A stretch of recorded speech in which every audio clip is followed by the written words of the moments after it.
Welcome to RP classes knowledge for all. तो कल हम लोगों ने कंप्यूटर सॉफ्टवेयर के बारे में पढ़ा था, जिसमें हमने एप्लीकेशन सॉफ्टवेयर, यूटिलिटी सॉफ्टवेयर और सिस्टम सॉफ्टवेयर के बारे में देखा था। तो चलिए उससे रिलेटेड हम लोग ऑब्जेक्टिव आज देख लेते हैं। तो हमारा पहला क्वेश्चन है एमएस वर्ड उदाहरण है, जिसका ऑप्शन है operating system software, processing software, application software, utility software. इसके बाद हमारा दूसरा क्वेश्चन है लाइनेक्स एक ऑपरेटिंग सिस्टम है, जिसके ऑप्शन है Windows, Microsoft, Mac, open source. इसके बाद हमारा आता है तीसरा क्वेश्चन। तो तीसरा क्वेश्चन है निम्न में से कौन सा सिंगल यूज़र ऑपरेटिंग सिस्टम है। तो इसके ऑप्शन है M S DOS, Unix, Xenix, Linux. तो इन तीनों क्वेश्चन के आंसर आपको कमेंट करके बताने हैं।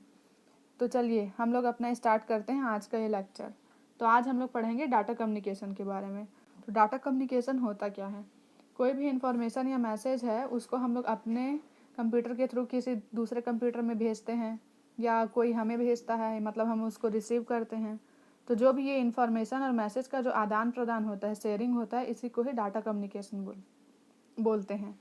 तो डाटा कम्युनिकेशन स्पीड को हम लोग किससे मेज़र करते हैं? बैंड बिट्स पर सेकंड से मेज़र करते हैं। तो आपके एग्ज़ाम में आया हुआ क्वेश्चन है कि 1 मिलियन बैंड से अधिक का डाटा कम्युनिकेशन स्पीड को क्या कहते हैं? तो इसका आंसर होगा हमारा ब्रॉडबैंड। ब्रॉडबैंड में कम्युनिकेशन स्पीड 1 मिलियन बैंड से भी ज़्यादा होता है। इसके बाद हम लोग देख लेते हैं बैंडविड्थ। बैंडविड्थ होता क्या है? तो बैंडविड्थ जो है ना, वो मैक्सिमम और मिनिमम फ्रीक्वेंसी रेंज को ही शो करता है। बैंडविड्थ किसे शो करता है?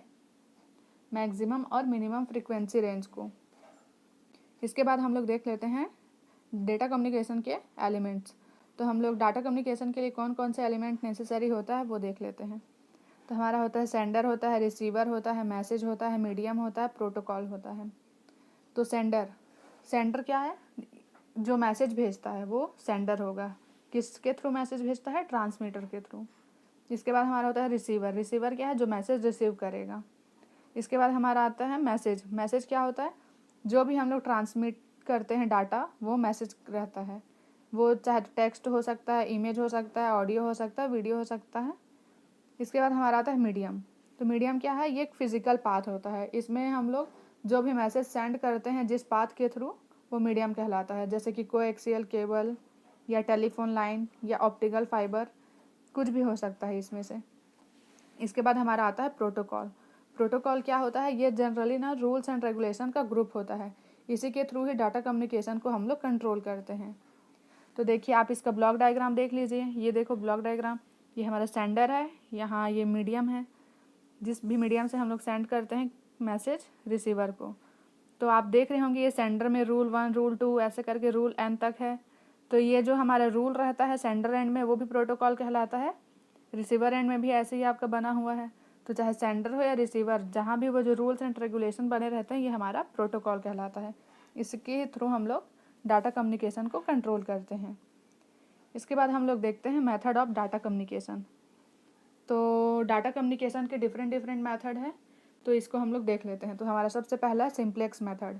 सिंप्लेक्स मेथड क्या होता है? इसमें ना कम्युनिकेशन एक ही डायरेक्शन में होता है, अर्थात यूनिडायरेक्शनल होता है। इसमें हम लोग एक डिवाइस से डाटा ट्रांसमिट कर सकते हैं, जबकि ट्रांसमिट अर्थात सेंड कर सकते हैं, जबकि दूसरा डिवाइस है वो केवल रिसीव कर सकता है। मतलब एक डिवाइस से हम ट्रांसमिट करेंगे और दूसरा डिवाइस रिसीव करेगा। इसके एग्जांपल हो जाएगा कीबोर्ड।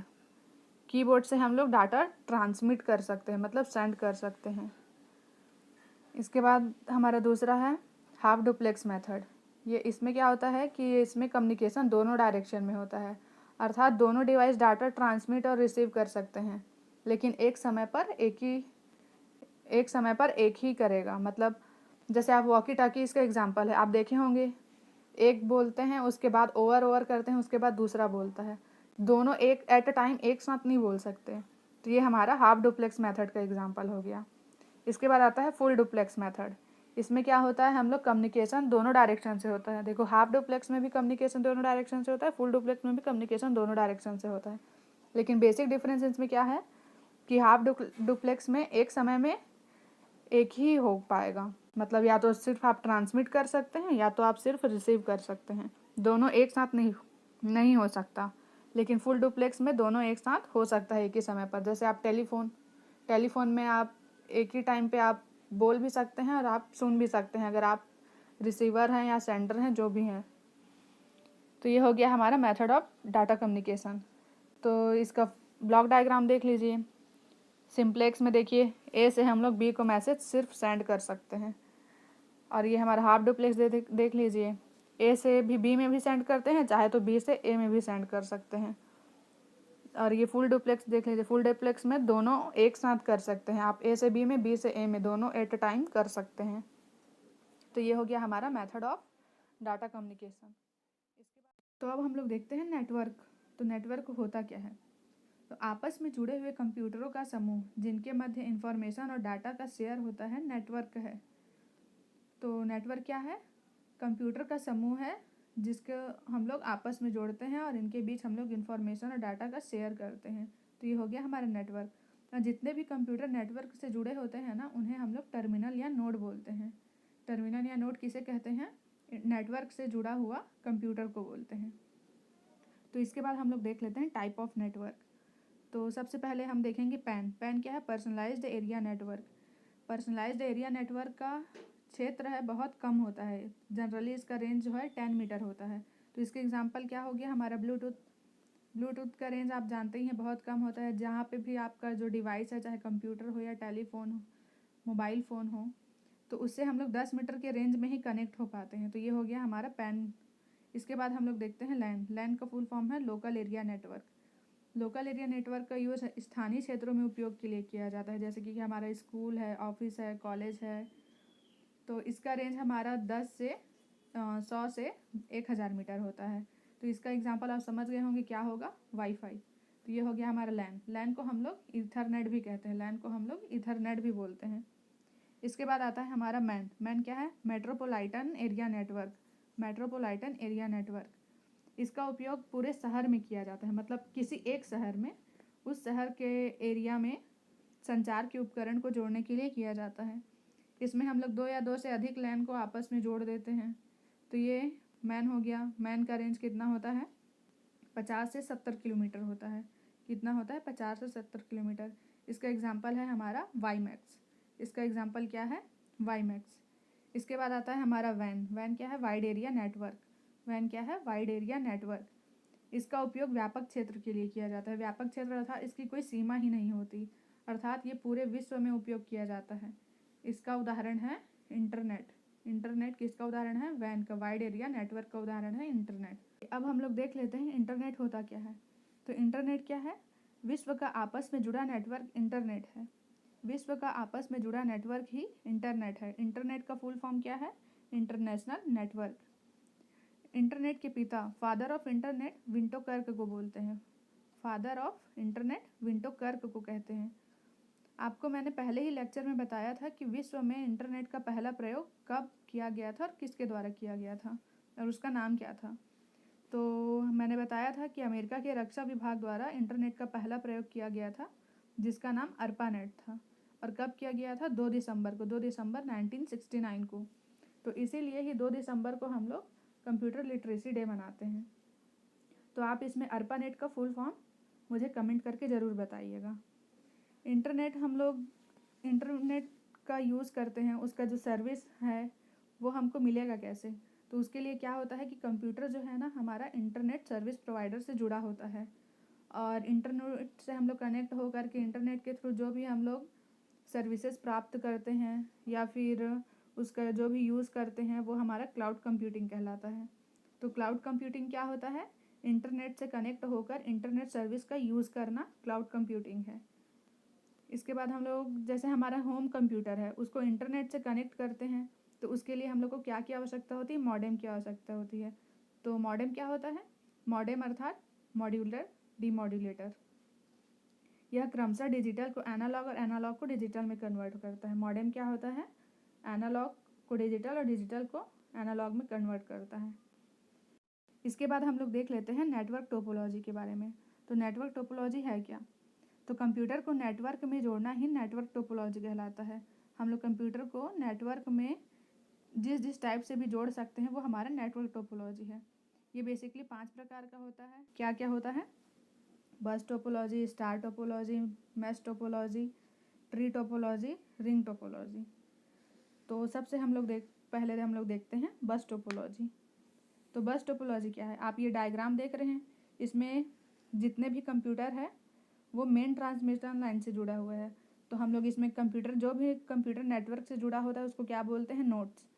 तो इसमें सारे नोड्स है एक मेन ट्रांसमिशन लाइन से जुड़ा होता है। तो कोई भी एक भी नोड ख़राब हो जाएगा तो उसका बाकी पर कोई असर नहीं होता, क्योंकि बाकी भी जो कंप्यूटर है नोड्स है वो सेपरेटली ट्रांसमिशन लाइन से जुड़े हुए हैं। लेकिन आपका मेन ट्रांसमिशन लाइन ही ख़राब हो गया तो पूरा नेटवर्क बंद हो जाएगा। क्या हो जाएगा, बंद हो जाएगा। इसके बाद हमारा आता है स्टार टोपोलॉजी। क्या आएगा, स्टार टोपोलॉजी। तो यहाँ पे ये डायग्राम देख रहे हैं, इसमें क्या है कि एक मेन कंप्यूटर होता है। मेन कंप्यूटर मतलब वो हब है समझो, उससे हमारे अदर कंप्यूटर कनेक्ट हैं, जिस अदर कंप्यूटर कनेक्ट है मतलब नोड्स। तो कोई भी एक नोड ख़राब होगा तो इससे बाकी पे कोई असर नहीं होगा। लेकिन अगर मेन कंप्यूटर ही हब ही ख़राब हो गया तो पूरा कंप्यूटर सारे नोड्स बंद हो जाएंगे, अर्थात नेटवर्क फेल हो जाएगा। इसके बाद हमारा आता है मैश टोपोलॉजी। तो मैश टोपोलॉजी आप ये देख रहे हैं डायग्राम, इस तरह के नेटवर्क में सभी नोड आपस में एक दूसरे से कनेक्ट होते हैं। एक नोड सब एक दूसरे से कनेक्ट है, मतलब सारे नोड एक दूसरे से कनेक्ट है, इसलिए इसे पॉइंट टू पॉइंट नेटवर्क या कम्प्लीटली कनेक्टेड नेटवर्क भी बोलते हैं। इसमें कोई भी एक नोड ख़राब होगा तो उसके दूसरे के कम्युनिकेशन पर कोई प्रभाव नहीं पड़ता, क्योंकि वो बाकी अदर नोड से भी कनेक्ट है। अगर किसी एक से, आप ये देख रहे होंगे कि कोई भी एक है वो सारे नोड से कनेक्ट है, तो कोई एक नोड से अगर उस ख़राब हो गया तो बाकी में कोई इफेक्ट नहीं होगा, क्योंकि उसको दूसरे नोड से कम्युनिकेशन हो जाएगा। इसके बाद हमारा आता है ट्री टोपोलॉजी। तो आप ये देख रहे होंगे डायग्राम, इसमें सभी नोड्स में और अधीनस्थ नोड जुड़े होते हैं। जैसे आप देख रहे होंगे टॉप में एक है, उसके साथ दो नोड जुड़े हुए हैं, तो उस पर्टिकुलर एक के साथ फिर और दो नोड्स जुड़े हुए हैं। तो किसी भी नोड्स के ख़राब होने पर, मान लो आपका टॉप का ही नोड ख़राब हो गया तो ये बाकी सारे कनेक्शन फेल हो जाएंगे। तो वैसे ही जैसे अधीनस्थ नोड है ना, उसके अंदर वो उसका कम्युनिकेशन फेल हो जाता है। इसके बाद हमारा आता है रिंग टोपोलॉजी। तो आप ये डायग्राम देख रहे हैं, रिंग टोपोलॉजी, ये कौन से शेप में दिख रहा है आपको, सर्कुलर दिख रहा होगा, तो इसको सर्कुलर नेटवर्क भी बोलते हैं। इसमें सारे नोड्स एक रिंग के आकार में जुड़ा होता है। कोई भी एक नोड ख़राब हुआ तो पूरा नेटवर्क फेल हो जाएगा। क्यों, क्योंकि एक ख़राब होगा तो दूसरे में आप कम्युनिकेट कर ही नहीं पाएंगे, तो दूसरे में नहीं कर पाएंगे, तीसरे में भी नहीं, इसी तरह ये साइकिल चलता है। तो ये रिंग नेटवर्क में एक भी नोड ख़राब हुआ तो पूरा नेटवर्क ठप हो जाता है। तो आज हमने डाटा कम्युनिकेशन और नेटवर्क के बारे में पढ़ा। आप ये चीज़ अच्छे से रिवाइज़ कर लीजिएगा। अगर आपको कोई भी दिक्कतें आ रही हैं, परेशानी आ रही हैं, तो आप ज़रूर मुझे कमेंट करके बताएं। आपको ऑब्जेक्टिव से रिलेटेड कोई डाउट हो या फिर आपको कोई थ्योरी या बेसिक कुछ समझ नहीं आ रहा है तो आप ज़रूर मुझसे पूछ सकते हैं।